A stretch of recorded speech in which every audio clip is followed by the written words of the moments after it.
Il existe un pays où quand vous avez plus de 65 ans, le médecin vous appelle par votre nom et s'incline. En France, on vous donne un numéro et on vous dit d'attendre.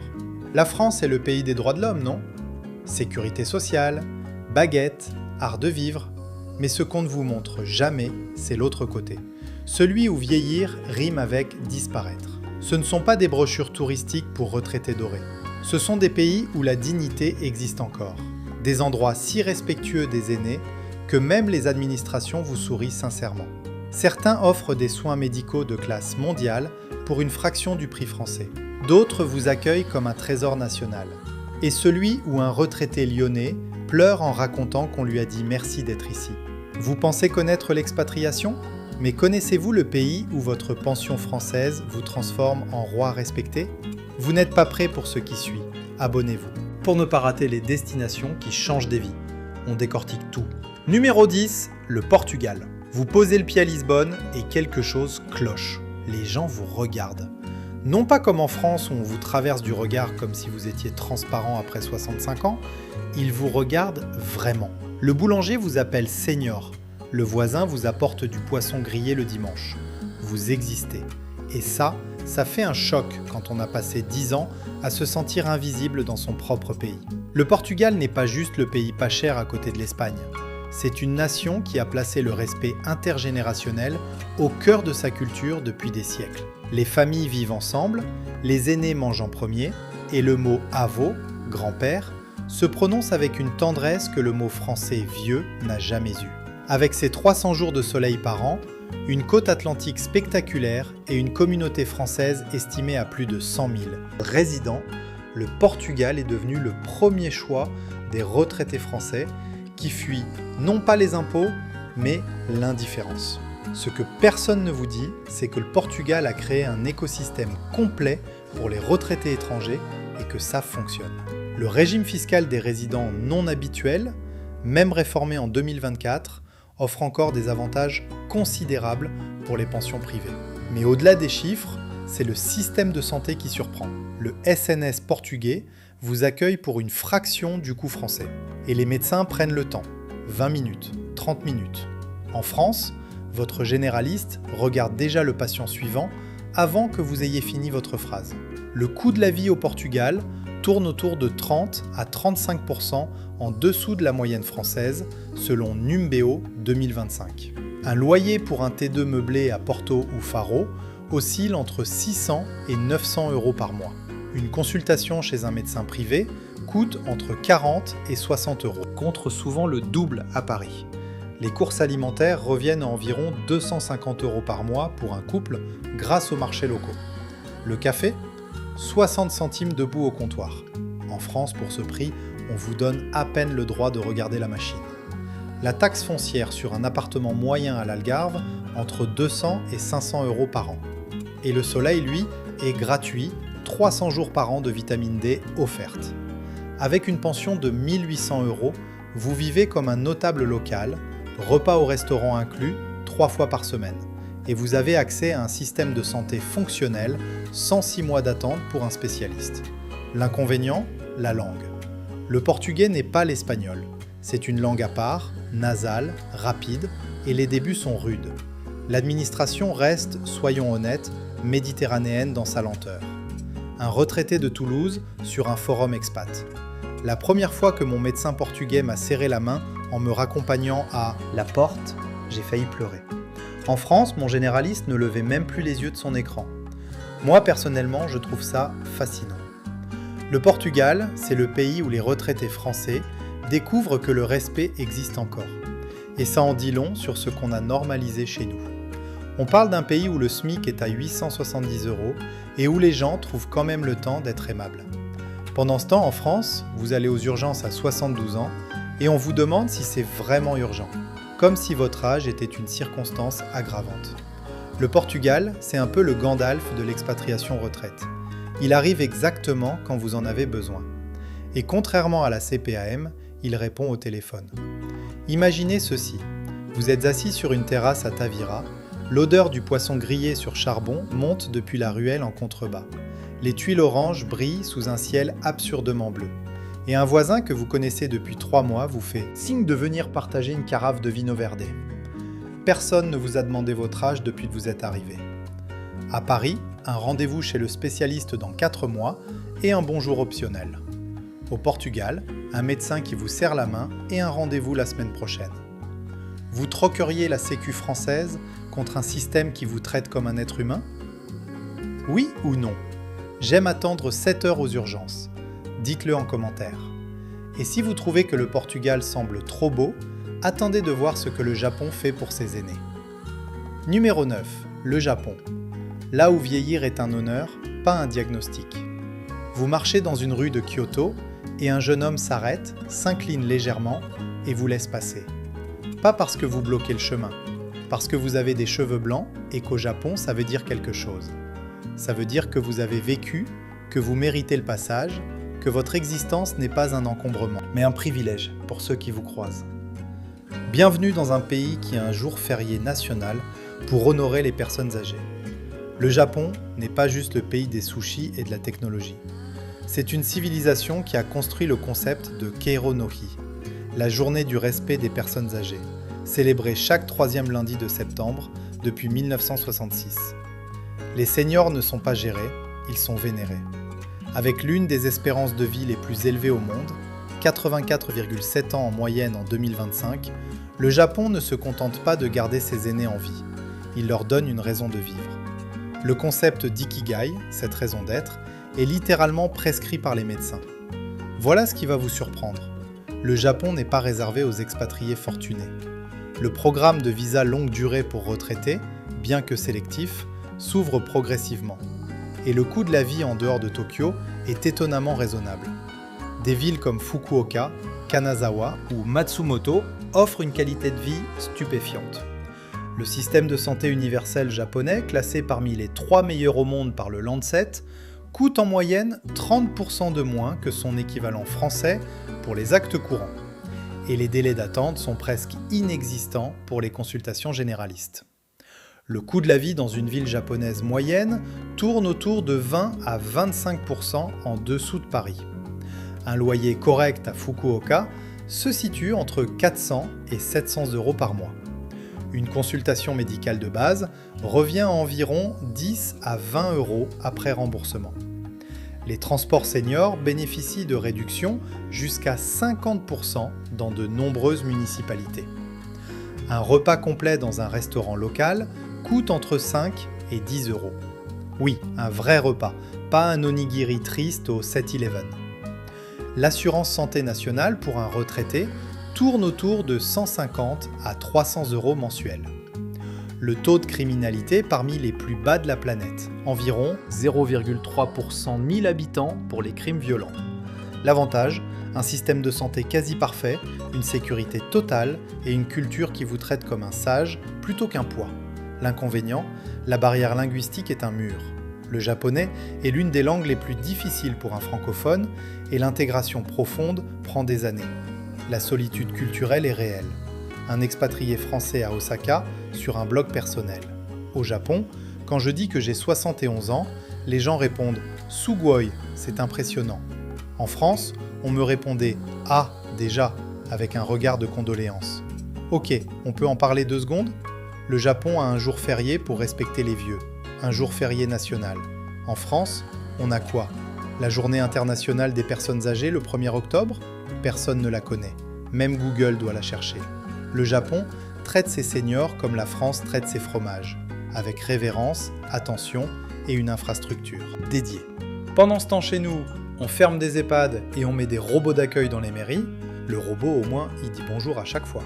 Le Japon, c'est la version premium de la civilisation. Le pays où bien vieillir n'est pas un slogan mutualiste, mais un mode de vie réel. Imaginez ceci.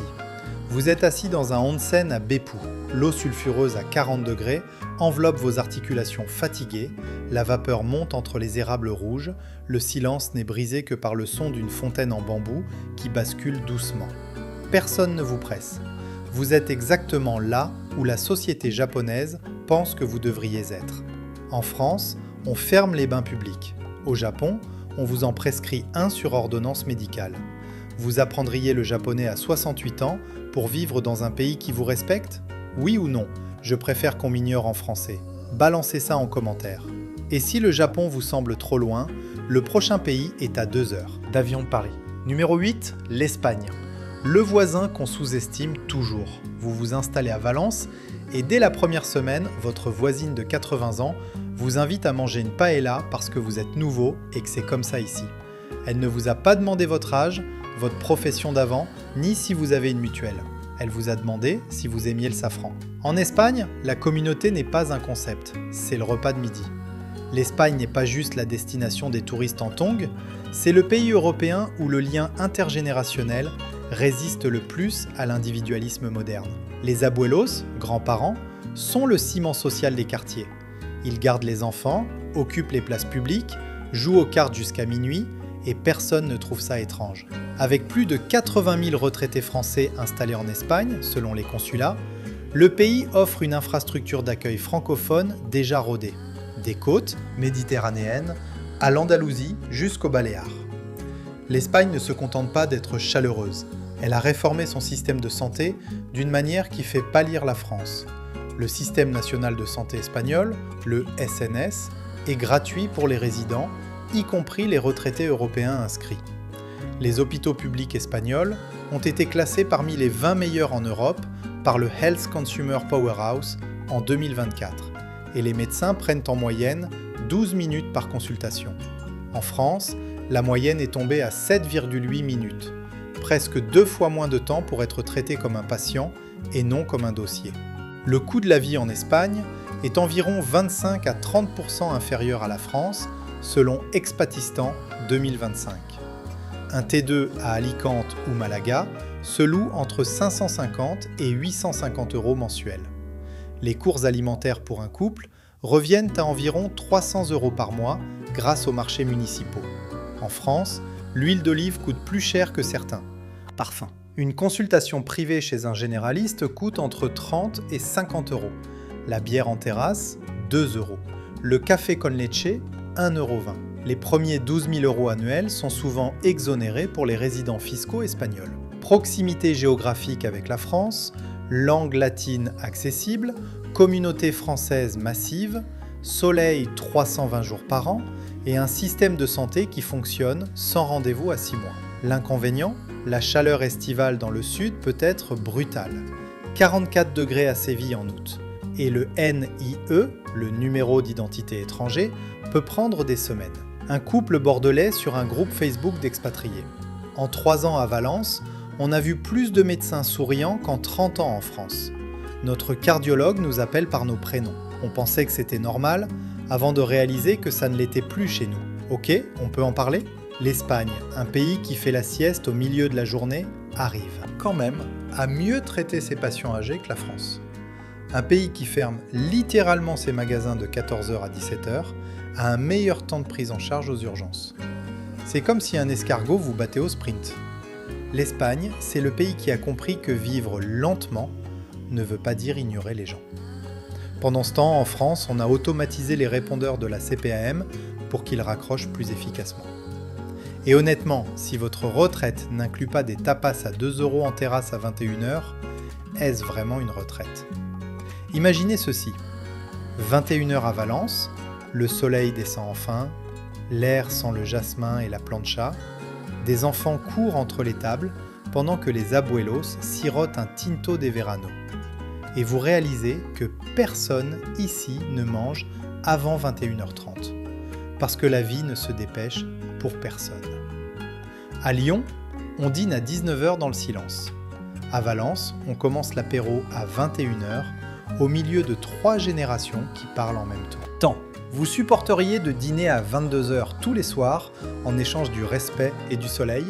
Oui ou non, je suis au lit à 20h30. Commentez. Et si l'Europe du Sud vous plaît, le prochain pays va vous faire reconsidérer tout ce que vous pensiez savoir sur l'Asie du Sud-Est. Numéro 7, la Thaïlande. Le pays du sourire, et ce n'est pas qu'un slogan. Vous arrivez à Chiang Mai avec vos valises et votre arthrose, et la première chose qui vous frappe, ce n'est pas la chaleur. C'est qu'un jeune homme vous aide à porter vos bagages, sans qu'on le lui ait demandé, refuse votre pourboire et joint les mains en s'inclinant. En Thaïlande, les personnes âgées ne sont pas un problème logistique. Elles sont le sommet de la hiérarchie sociale, littéralement. La Thaïlande n'est pas juste les plages de Phuket et les full moon parties. C'est une société bouddhiste où le respect des aînés, le Kreng Jay, est un principe moral fondamental enseigné dès l'enfance. Le mot thaï pour personne âgée, Phuyay, signifie littéralement grande personne. Pas vieux, pas senior, grande personne. Avec plus de 15 000 Français résidant en Thaïlande et des infrastructures médicales reconnues mondialement, le pays est devenu une destination de retraite majeure, pas par défaut, mais par choix éclairé. Ce que personne ne vous dit, c'est que la Thaïlande est devenue l'une des premières destinations mondiales du tourisme médical. Le Bumrungrad International Hospital de Bangkok a été accrédité par la Joint Commission internationale et traite plus de patients internationaux que n'importe quel hôpital d'Europe. Les soins dentaires coûtent 70% de moins qu'en France pour une qualité équivalente. Et le visa de retraite thaïlandais, le non-immigrant OA, est accessible dès 50 ans avec une preuve de revenu mensuel d'environ 1 800 €. Le pays veut que vous veniez. Le coût de la vie en Thaïlande est environ 55 à 65% inférieur à la France. Un appartement, meublé avec piscine à Chiang Mai, coûte entre 300 et 550 € par mois. Un repas complet dans un restaurant local revient à 2 à 4 €. Une consultation spécialiste dans un hôpital international coûte entre 20 et 50 € sans rendez-vous. Sans rendez-vous, relisez ça lentement. Un check-up complet sans radio électrocardiogramme coûte environ 80 à 150 €. Les soins dentaires, couronnes céramiques comprises, reviennent à 200 à 400 € contre 800 à 1200 en France. L'assurance santé privée pour un retraité de 70 ans tourne autour de 150 à 350 € mensuels. Votre pension française de 1 500 € vous place dans les 10% les plus aisés de Chiang Mai, avec accès à des soins médicaux de niveau occidental et un respect quotidien sincère. L'inconvénient, l'éloignement géographique est réel, 10 heures d'avion minimum. La chaleur tropicale peut être éprouvante.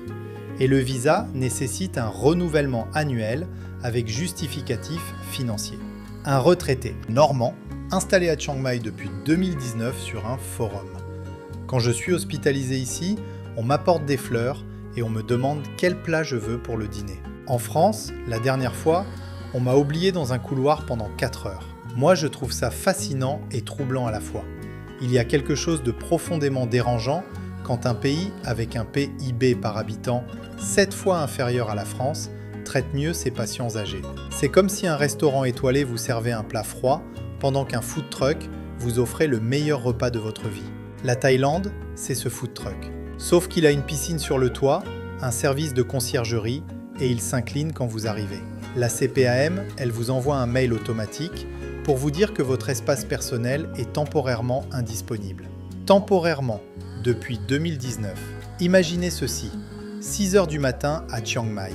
L'air frais des montagnes porte l'odeur de citronnelle et de gluant. Les moines en robe safran défilent silencieusement dans la rue. Et votre voisine dépose un bol de soupe devant votre porte parce que vous toussez depuis hier. Personne ne vous facture la gentillesse. À Marseille, une consultation spécialiste dans 3 mois. À Chiang Mai, un check-up complet cet après-midi pour le prix d'un plateau repas. SNCF. Vous traverseriez la planète pour être traité avec dignité? Oui ou non, j'aime trop ma carte vitale qui marche 1 fois sur 2. Dites-le. Et si l'Asie vous fait rêver, le prochain pays va vous montrer que le respect des aînés peut aussi être inscrit dans la loi. Numéro 6. La Corée du Sud. Le respect des aînés codifié par la loi et par le cœur. Vous montez dans le métro à Séoul et vous remarquez des sièges vides. Pas n'importe lesquels. Des sièges roses réservés aux personnes âgées.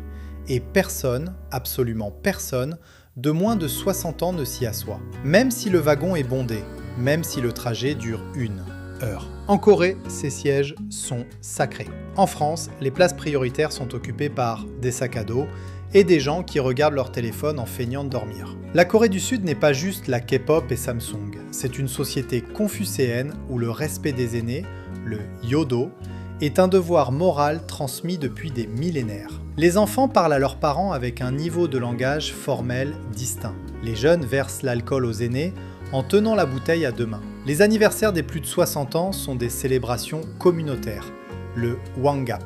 Avec un système de santé classé 2e mondial par Bloomberg en 2024 et une infrastructure ultra moderne, la Corée est un secret mal gardé pour les retraités exigeants. La Corée du Sud offre l'un des systèmes de santé les plus efficaces et les moins chers du monde développé. Le National Health Insurance couvre tous les résidents, y compris les étrangers avec visa long séjour. Le temps d'attente moyen pour un spécialiste, moins de 2 semaines. Le coût d'une IRM, environ 120 à 200 € contre 300 à 500 en France. Et le gouvernement coréen a lancé en 2023 un programme pilote de Digital Silver Care, utilisant l'IA pour le suivi médical à distance des seniors isolés. La France en parle, la Corée le fait. Le coût de la vie hors Séoul est environ 15 à 25% inférieur à Paris. Un T2 à Busan ou Daejeon se loue entre 400 et 700 € mensuels. La cotisation santé nationale tourne autour de 100 à 200 € mensuels. Une consultation généraliste coûte entre 8 et 15 € après remboursement. Les médicaments génériques parmi les moins chers de l'OCDE. Le transport en commun pour les plus de 65 ans est gratuit dans le métro de Séoul. Gratuit, pas réduit, gratuit. Les repas dans les cantines communautaires pour seniors, entre 1 et 3 €, souvent subventionnés. Un système de santé d'élite mondiale, sécurité quasi absolue, transport parfait, respect structurel des aînés intégrés dans chaque strate sociale. L'inconvénient, le coréen est une langue exigeante, l'hiver est glacial, moins 15 à Séoul en janvier, et la communauté française est plus restreinte qu'en Asie du Sud-Est. Un ingénieur retraité parisien installé à Busan. Le jour où une étudiante coréenne s'est levée dans le bus, m'a offert sa place et s'est inclinée, j'ai compris que j'avais changé de civilisation. Ce n'était pas une exception, c'est tous les jours comme ça. Ok, on peut en parler ? La Corée du Sud donne le métro gratuit à ses seniors pendant que la France augmente le prix du ticket. C'est comme comparer un pays qui offre des fleurs à ses retraités avec un pays qui leur envoie des lettres de rappel pour trop perçus de la CAF. La Corée, c'est le Japon en plus moderne, avec la Wi-Fi partout et des toilettes chauffantes dans les stations de métro. Les toilettes chauffantes. Quand la France aura des toilettes propres dans ses gares, on en reparlera. Et sérieusement, un pays qui met de l'IA dans le suivi médical des seniors, pendant que la France met des chatbots sur amélie.fr qui répondent « Je n'ai pas compris votre question » à chaque tentative, ça devrait nous faire réfléchir. Imaginez ceci. Vous êtes dans un gym Gilbang, un bain public coréen. Allongé sur un sol chauffé en jade, la vapeur d'eucalyptus vous enveloppe, des retraités coréens jouent aux échecs à côté de vous, et quelqu'un vous offre un œuf cuit dans le sable chaud sans raison, juste parce que c'est comme ça. En France, le métro sent l'humanité compressée. En Corée, le métro est gratuit, climatisé, et vous avez un siège sacré avec votre nom dessus. Vous accepteriez moins 15 en hiver pour un pays qui vous respecte 365 jours par an ? Oui ou non ? Je suis frileux et j'assume ? Commentez. Et si la technologie asiatique vous impressionne ? Le prochain pays va vous prouver qu'on n'a pas besoin de robots pour traiter les gens avec dignité. Numéro 5, le Maroc. La chaleur humaine comme système de santé. Vous descendez de l'avion à Marrakech et avant même d'avoir trouvé votre valise, quelqu'un vous appelle Hajj. Un titre de respect réservé aux personnes d'un certain âge dans la culture marocaine. Vous n'avez fait aucun pèlerinage, vous avez juste des cheveux gris. Et au Maroc, ça suffit pour être traité avec une déférence que vous aviez oubliée. Le Maroc n'est pas juste les rias d'Instagram et les tagines photogéniques. C'est une société où l'aîné est le pilier sacré de la famille, où le mot chouma, la honte, s'applique à quiconque manque de respect à une personne âgée. Les familles marocaines gardent leurs parents à la maison, pas par obligation, mais par honneur. Le concept de maison de retraite est culturellement quasi inexistant. Avec plus de 55 000 Français résidant au Maroc, selon les données consulaires 2024, une communauté francophone massive et une proximité de 3 heures d'avion depuis Paris, le Maroc est le choix logique que beaucoup de retraités français font sans le crier sur les toits. Ce qui change la donne, c'est le coût des soins médicaux. Le Maroc a massivement investi dans ses cliniques privées depuis 2015 et des établissements comme la Clinique internationale de Marrakech ou le CHU de Rabat offrent des standards proches de l'Europe pour des prix qui feraient pleurer votre mutuelle française. Les médecins marocains sont souvent formés en France, parlent français couramment et prennent le temps, parce que dans leur culture, presser un patient âgé serait une insulte. Le coût de la vie au Maroc est environ 50 à 60% inférieur à la France. Un T3 meublé à Essaouira ou à Gadir se loue entre 300 et 600 euros mensuels. Une consultation médicale privée coûte entre 15 et 30 euros. Les médicaments sont en moyenne 40% moins chers qu'en France. Un repas complet dans un restaurant local entre 3 et 6 euros. Pour le prix d'un café parisien, vous avez un tagine, un thé à la menthe et un dessert. Une aide à domicile qualifiée coûte entre 200 et 400 euros par mois à temps plein. Votre pension française de 1 500 euros fait de vous un privilégié local avec personnel de maison, jardinier et accès à des soins de qualité. L'inconvénient, la bureaucratie marocaine est légendaire. Le système public de santé reste en dessous des standards européens et les étés dans le sud atteignent 45 degrés. Un retraité lyonnais installé à Essaouira sur Reddit. Ici, le pharmacien connaît mon prénom. Mon médecin m'appelle le week-end pour vérifier ma tension et ma voisine m'apporte du couscous chaque vendredi. En France, j'étais un numéro de sécurité sociale. Ici, je suis Hadj Michel. Moi, ça me fait quelque chose quand même. Le Maroc, c'est le pays où le respect des aînés n'est pas une politique publique, mais un réflexe culturel. C'est comme la différence entre quelqu'un qui vous tire la porte parce que le règlement l'y oblige et quelqu'un qui la tient parce que sa mère lui a appris. Et honnêtement, quand un pays où le salaire moyen est à 350 euros traite mieux ses vieux que la 6e puissance mondiale, c'est pas le Maroc qui a un problème. C'est nous. Mais ça, on le dira plus bas dans la vidéo. Ou pas. En fait, si on vient de le dire. Imaginez ceci. Vendredi après-midi à Essaouira, l'appel à la prière résonne doucement au-dessus des terrasses blanches, l'odeur du cumin et du pain chaud monte de la médina, des enfants passent en courant avec du pain frais pour grand-père, et votre voisin vous invite à prendre le thé sans que vous ayez rien demandé. Le temps s'arrête, vous respirez. À Nice, votre voisin ne connaît pas votre nom. À Essaouira, votre voisin connaît votre tension artérielle. Vous laisseriez tomber la baguette pour le msémen, si ça veut dire être traité comme un être humain? Oui ou non? J'ai trop de fierté et pas assez de dignité. Commentez. Et si le Maroc vous attire, attendez de découvrir un pays d'Amérique latine où votre pension française est littéralement une fortune. Numéro 4, la Colombie. Le pays que vous n'attendiez pas sur cette liste. Vous dites Colombie et tout le monde pense la même chose. Arrêtez. Ce pays a changé plus vite que votre avis sur lui.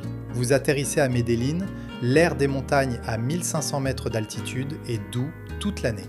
Et la première personne que vous croisez dans votre immeuble vous dit « Abuelo !»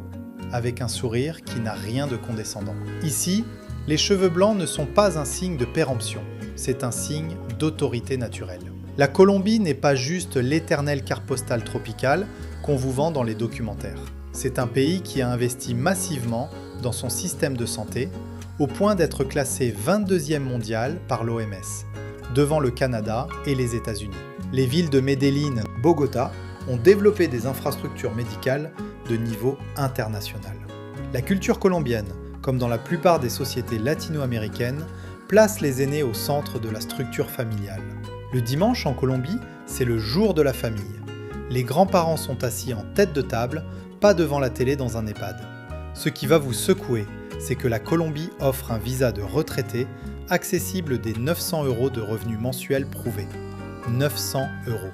Et pour ce prix, vous accédez à un système de santé qui inclut les étrangers résidents dans son régime contributif. Les hôpitaux comme le Fundación Santa Fe de Bogota ou la Clínica Las Américas de Medellín sont accrédités internationalement. Les chirurgies cardiaques, les prothèses dentaires, les traitements dermatologiques coûtent entre 60 et 80% de moins qu'en France, à qualité comparable. Le coût de la vie à Medellín est environ 65 à 70% inférieur à Paris. Un T2 meublé dans un bon quartier coûte entre 350 et 600 euros mensuels. Une consultation spécialiste entre 10 et 30 euros. Un repas complet, le almuerzo, entre 2 et 4 euros avec soupe, plat principal, jus de fruits et dessert. Pour le prix d'un croissant parisien, vous avez un festin. L'assurance santé privée haut de gamme pour un retraité tourne autour de 80 à 200 € mensuels. Le climat de Medellín, surnommé la ville de l'éternel printemps, entre 18 et 28 degrés toute l'année. Avec 1500 € de pension, vous vivez dans les 5% les plus aisés de Medellín, avec une aide ménagère, des soins dentaires réguliers et des restaurants 3 fois par semaine. L'inconvénient, la sécurité dans certains quartiers reste préoccupante. L'espagnol est indispensable pour la vie quotidienne et l'éloignement avec la France implique 10 heures de vol. Une retraitée bretonne installée à Medellín depuis 2021 sur un podcast expat. La première fois que mon dentiste, colombien, m'a montré les radios, m'a expliqué chaque étape et m'a facturé 45 € pour un soin qui m'en coûtait 300 en France. J'ai cru à une erreur.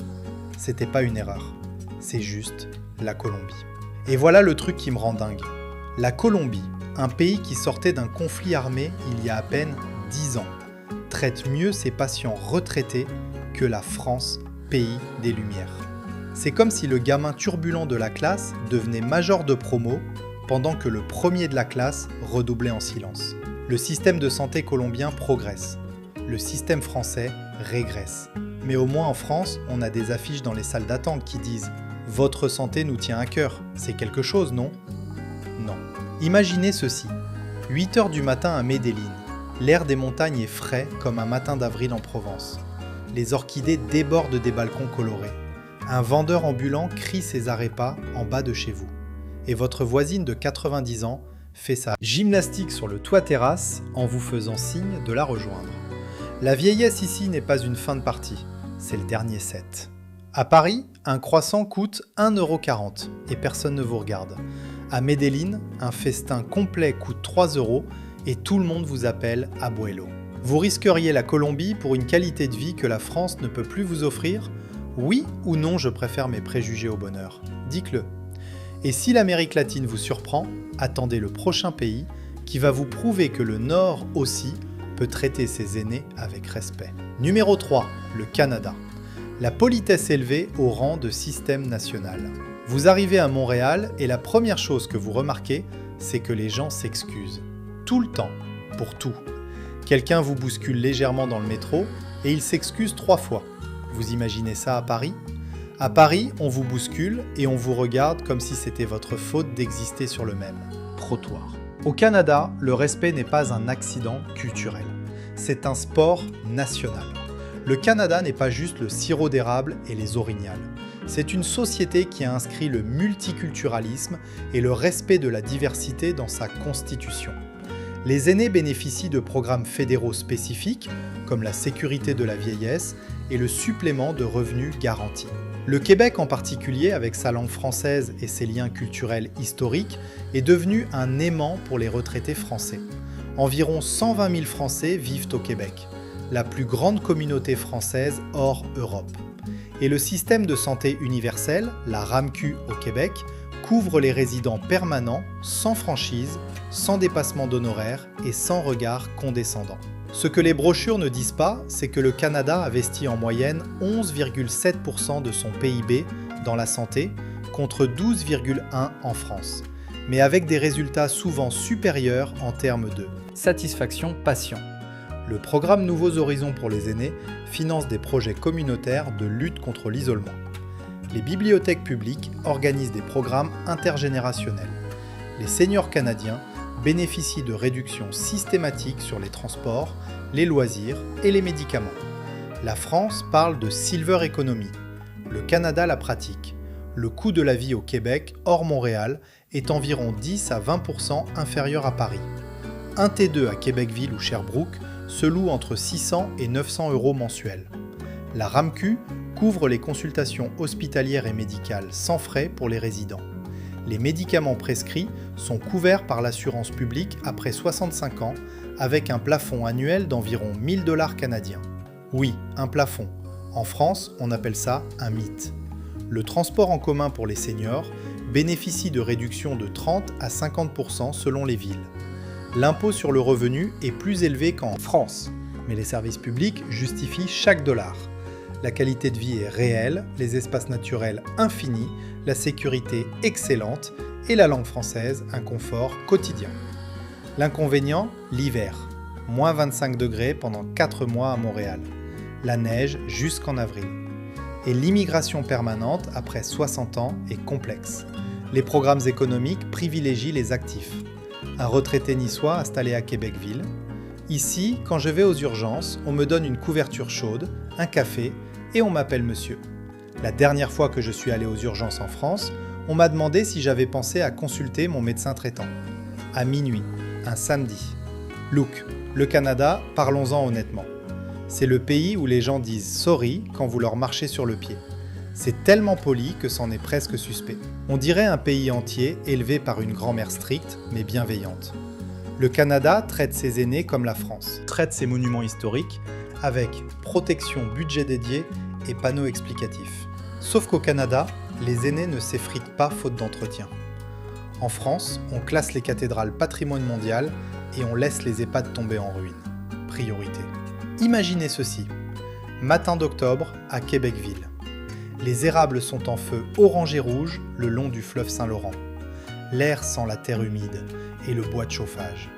Un voisin déneige votre entrée sans prévenir et votre médecin vous envoie un rappel pour votre vaccin grippe. Pas un robot, votre médecin. En France, on attend 6 mois pour un généraliste. Au Canada, on vous envoie un rappel avant que vous ayez oublié. Vous survivriez à moins 25 pour un pays qui vous traite comme un citoyen et pas comme un numéro ? Oui ou non ? J'ai froid rien qu'en lisant ça. Commentez. Et si le froid canadien vous refroidit, le prochain pays a des plages, un système de santé révolutionnaire et des gens qui vous appellent par votre prénom dès le premier jour. Numéro 2, le Costa Rica, le pays qui a supprimé son armée pour investir dans ses habitants. Relisez cette phrase. Le Costa Rica a supprimé son armée en 1948 et a mis l'argent dans l'éducation et la santé. Pendant que d'autres pays achètent des missiles, le Costa Rica achète des stéthoscopes. Vous arrivez à San José et la première chose que tout le monde vous dit c'est « Pura vida », la vie pure. Ce n'est pas un slogan touristique, c'est une philosophie nationale qui s'applique particulièrement aux aînés. Le Costa Rica n'est pas juste le paradis écologique des documentaires animaliers. C'est l'un des 5 Blue Zones au monde, ces régions où les gens vivent le plus longtemps. La péninsule de Nicoya affiche une espérance de vie parmi les plus élevées de la planète. Les centenaires y sont courants. Les aînés ne sont pas isolés. Ils sont intégrés dans les activités communautaires quotidiennes. La culture Tika place la famille et le respect intergénérationnel au-dessus de tout. Avec un système de santé universel, le CCSS, qui couvre tous les résidents, y compris les étrangers cotisants, le Costa Rica offre ce que la France promet mais ne livre plus. Le système de santé costaricain est classé premier en Amérique latine par le World Health Organization pour son rapport qualité-accès. Le CCSS fonctionne avec une cotisation d'environ 7 à 11% de vos revenus déclarés et couvre tout. Consultation, hospitalisation, médicaments, chirurgie. Le visa de retraité, pensionado, est accessible avec un revenu mensuel prouvé de 1 000 $, soit environ 920 €. Et les médecins costaricains, souvent formés aux États-Unis ou en Europe, prennent le temps. 30 minutes par consultation n'est pas l'exception, c'est la norme. Le coût de la vie au Costa Rica est environ 40 à 50% inférieur à la France. Un T2 meublé dans la vallée centrale se loue entre 400 et 700 € mensuels. Les courses pour un couple reviennent à environ 300 € par mois, avec des fruits tropicaux à des prix absurdes, un ananas à 50 centimes. En France, pour ce prix, vous avez le droit de le regarder au supermarché. La cotisation CCSS pour un retraité tourne autour de 80 à 150 € mensuels. Le climat dans la vallée centrale oscille entre 20 et 28 degrés toute l'année. La criminalité violente reste faible dans les zones résidentielles, privilégiées par les expatriés. Avec 1 300 € de pension, vous vivez confortablement avec accès au système de santé universel et une communauté expatriée francophone en croissance. L'inconvénient, les infrastructures routières sont médiocres. La saison des pluies est intense, de mai à novembre, et les démarches administratives costariciennes sont d'une lenteur olympique. Un couple toulousain installé près de Grecia. On paie 120 € par mois de CCSS et on est couvert pour tout. Notre voisin chirurgien est venu dîner la semaine dernière et nous a conseillé gratuitement sur un problème de genou. Essayez ça, rue de Rivoli. Moi je dis ça, je dis rien, mais un pays sans armée qui vit plus longtemps que nous, c'est un sacré coup de pied dans notre ego national. Le Costa Rica, c'est la preuve vivante qu'on n'a pas besoin de porte-avions pour offrir une retraite digne. C'est comme si votre voisin sans voiture arrivait avant vous au bureau tous les matins. Pour Avida, c'est pas juste du marketing. C'est une attaque passive-agressive contre tous les pays qui ont choisi les tanks plutôt que les hôpitaux. Ça inclut la France, mais chut. Imaginez ceci, 5 heures de l'après-midi dans la vallée centrale, le soleil descend derrière les volcans, des perroquets traversent le ciel en criant, l'odeur du café frais monte depuis la finca voisine, et votre médecin vous envoie un message pour savoir si votre genou va mieux. Vous êtes à 9000 km de la France. Vous n'avez jamais été aussi bien soigné. En France, votre médecin est en burn-out. Au Costa Rica, votre médecin vous envoie un message le dimanche. Vous abandonneriez la France pour un pays sans armée mais avec un système de santé qui fonctionne ? Oui ou non, je préfère les rafales au stéthoscope. Commentez. Et si le Costa Rica vous impressionne, le dernier pays de cette liste va vous faire tomber de votre chaise. Numéro 1, la Nouvelle-Zélande. Le pays qui a décidé que les vieux méritaient un pays entier. Oui, la Nouvelle-Zélande. À l'autre bout du monde. 24 heures d'avion. Et pourtant, c'est peut-être le seul endroit sur Terre où le mot « dignité » n'est pas un concept abstrait, mais une politique publique mesurable. Vous arrivez à Wellington et personne ne vous demande votre âge. On vous demande si vous avez besoin d'aide. Point. La différence entre ces deux questions résume tout ce qui sépare la France de la Nouvelle-Zélande. La Nouvelle-Zélande n'est pas juste les paysages du Seigneur des Anneaux. C'est une nation pionnière en droits sociaux. Premier pays à donner le droit de vote aux femmes, en 1893. Premier système de retraite universel au monde, en 1898. La NZ Super est une pension universelle versée à tous les résidents de plus de 65 ans, quel que soit leur historique de cotisation. Le système de santé publique est gratuit pour les résidents permanents, et la culture maori, le concept de Manakitanga, l'hospitalité et le soin de l'autre, est inscrit dans les valeurs nationales officielles. Ce que vous n'imaginez pas, c'est que la Nouvelle-Zélande a créé un commissaire aux personnes âgées, un poste gouvernemental dédié exclusivement à la défense des droits des seniors. Trouvez l'équivalent en France ? J'attends. Le pays a aussi lancé le programme Age Friendly Aotearoa, qui finance l'adaptation des villes aux besoins des aînés. Trottoirs élargis, bancs publics renforcés, signalétique agrandie. Le système ACC couvre les accidents de la vie sans question de faute ni procédure judiciaire. Vous tombez dans la rue à Auckland, on vous soigne et personne ne vous envoie de facture ni de formulaire. Le coût de la vie en Nouvelle-Zélande est comparable à la France. Un T2 à Wellington ou Christchurch se loue entre 800 et 1200 euros mensuels. Mais le système de santé publique est gratuit pour les résidents, y compris les consultations généralistes, subventionnées à environ 15 à 30 euros. Les médicaments prescrits sont plafonnés à 5 $ néo-zélandais par ordonnance, soit environ 3 euros. 3 euros. Votre ticket de parking à l'hôpital en France coûte plus cher. La NZ Super verse environ 1500 euros mensuels à un célibataire résident. Le taux de criminalité est parmi les plus bas au monde. L'air est le plus pur de l'OCDE, selon les données 2024. Le cadre de vie est spectaculaire, la sécurité quasi parfaite et le respect des aînés est institutionnel. L'inconvénient, c'est le bout du monde, littéralement. L'isolement géographique est maximal. La communauté française est minuscule, environ 4000 résidents. Et l'obtention de la résidence permanente est un parcours du combattant administratif. Un retraité breton installé à Nelson depuis 2018. La première fois que j'ai vu le commissaire aux personnes âgées parler à la télé nationale pour défendre les droits des retraités, j'ai eu un choc. En France, on a un défenseur des droits qui est débordé. Ici, ils en ont un juste pour nous. Et c'est là que moi, je perds un peu mon calme.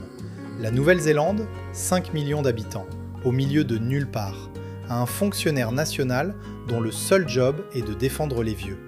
La France, 68 millions d'habitants, 6e puissance mondiale, n'a même pas un numéro vert dédié qui fonctionne le week-end. C'est comme si un village de 5 personnes avait une meilleure organisation qu'une métropole. La Nouvelle-Zélande, c'est la preuve que la taille ne compte pas. C'est la volonté qui manque. En France, on a la volonté de faire des rapports sur la volonté de créer des commissions qui étudient la possibilité d'agir. C'est pas pareil. Imaginez ceci. Vous êtes debout face à la mer de Tasman à Nelson. Le vent porte l'odeur de l'eucalyptus et du sel. Des moutons broutent sur la colline derrière vous. Le silence est si total que vous entendez votre propre respiration. Et vous réalisez que pour la première fois depuis des années, personne ne vous a fait sentir que vous étiez de trop. En France, on vous dit que vieillir, c'est un privilège. En Nouvelle-Zélande, on vous donne les moyens de le vivre. Vous iriez au bout du monde pour être traité avec la dignité que votre propre pays ne vous offre plus? Oui ou non? J'ai peur des moutons et des vols de 24 heures. Commentez. Alors oui, la Nouvelle-Zélande. Un pays avec plus de moutons que d'habitants, un commissaire dédié aux aînés, des médicaments à 3 € et un air tellement pur que vos poumons vous envoient une lettre de remerciement. C'est loin, c'est petit. Et pourtant, c'est peut-être le seul pays au monde qui a compris que respecter ses vieux, ce n'est pas une dépense, c'est un investissement. De Lisbonne à Wellington, en passant par Chiang Mai et Medellín, on a traversé 10 pays qui font mieux que la France sur un point précis. Traiter les gens comme des êtres humains après 65 ans. Et le Portugal continue de répondre au téléphone. Likez cette vidéo parce qu'on vient de passer en revue 10 systèmes de santé et 40 blagues sur la CPAM. Et ça mérite au moins un pouce. Abonnez-vous parce que la prochaine vidéo pourrait bien vous convaincre de faire vos valises et vous aurez besoin de la regarder avant de partir.